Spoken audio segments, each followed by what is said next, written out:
Top quality और consistent performance के लिए सिर्फ सिल्वर पंप नाम याद रखना। જામનગરમાં અનેક વિવાદો બાદ આખરે શ્રાવણી મેળાનો પ્રારંભ થયો। પ્રદર્શન મેદાનમાં શ્રાવણી મેળાની વિધિવત શરૂઆત થઈ। સાંસદ પૂનમ માડમ, ધારાસભ્ય દિવ્યેશ અકબરી ત્યાં ઉપસ્થિત રહ્યા। મેળામાં 43 સ્ટોલ લાગ્યા। 52 સીસીટીવી કેમેરાથી સજ્જ થયો છે આ સ્ટોલ। મેળો શરૂ થતાં જ મોટી સંખ્યામાં લોકો મેળાની મજા માણવા ઉમટ્યા।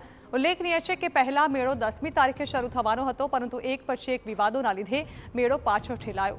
મેળો 24 ઓગસ્ટ સુધી ચાલશે। આજથી શરૂ થયેલા મેળામાં સાંસદ પૂનમ માડમ, ધારાસભ્ય દિવ્યેશ અકબરી, મેઘજી ચાવડા સહિતના આગેવાનોએ રાઇડ્સની મજા માણી હતી।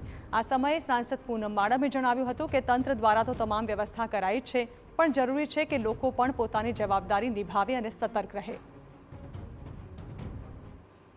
પણ વધારે ભીડવાળો વિસ્તાર હોય ત્યાં કોઈ ધક્કામુક્કી કોઈ ના કરે એ વાતની તમે ચીવટ રાખો।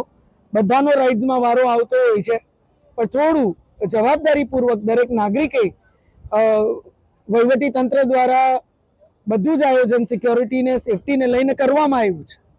મલ્ટિપલ એક્ઝિટ્સ પણ આપવામાં આવ્યા છે, પણ છતાંય આપણે પણ નાગરિક તરીકે આપ સૌ જવાબદારીપૂર્વક તમારી સેફટી સુરક્ષાની ધ્યાન રાખો એવી વિશેષ એક વિનંતી કરું છું।